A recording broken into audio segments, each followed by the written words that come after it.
Margaret Tudor was an English princess and Queen of Scotland. Through her blood, Stuarts eventually got the English crown, and the two kingdoms were united. But what did she look like? Long story short, she was a beautiful, pale, cute redhead, and except for a few details in her face, she took almost entirely after her mother. This illumination shows only a tiny section of the hair, but in HD, that hair is the exact same shade as her mother's hair in this portrait. Hence, Margaret's real hair wasn't brown, but between the golden strawberry blonde and light red. This female saint could be great inspiration for Margaret. A little note, Margaret is only about 13 here.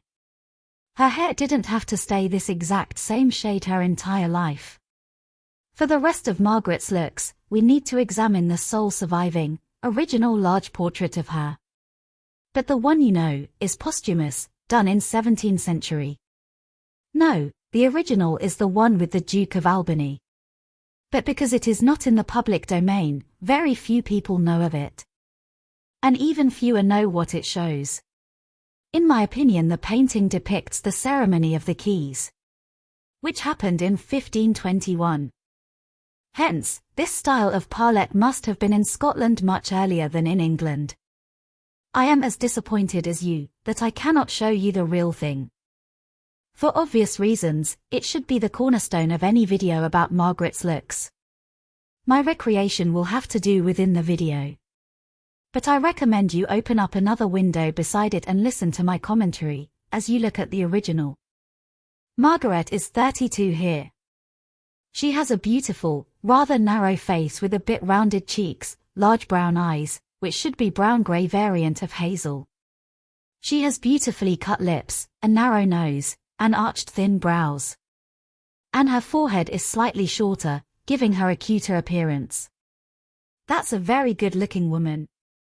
Her skin is pale, though we can't tell if it is normal fair or insanely white due to discolored varnish.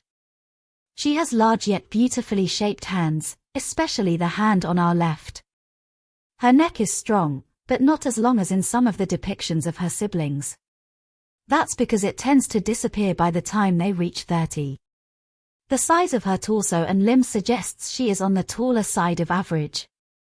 And overall, she appears to be on the heavier side of slim, at least at the age of 32.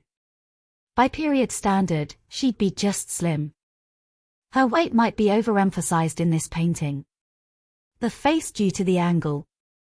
The broadness of her shoulders and arms due to heavy winter clothing. I suspect in the summer she'd appear much slimmer. As a child and teen, she might have been delicate, but she certainly outgrew it. Her headwear is very simple for a queen, but that is perfectly fine. The hair seems to be golden brown, that might be due to heavily discolored varnish. Or due to the fading of red pigments or darkening of hair pigment. All common issues in historical portraits. Never mind, we already established she was a redhead. Therefore we can confirm full set of period ideal coloring and Margaret would be considered very beautiful during her lifetime. Here is your summary. And since you've endured to the end, I'll tell you something. Hidden among a portrait you all have seen before is a detail which suspiciously resembles a thistle. If I am right, it's not just one depiction of Margaret that has been labeled as another woman. It is many. So maybe you don't want to miss any of the future videos. Subscribe, hit that like button and comment. It helps motivate me to do more videos.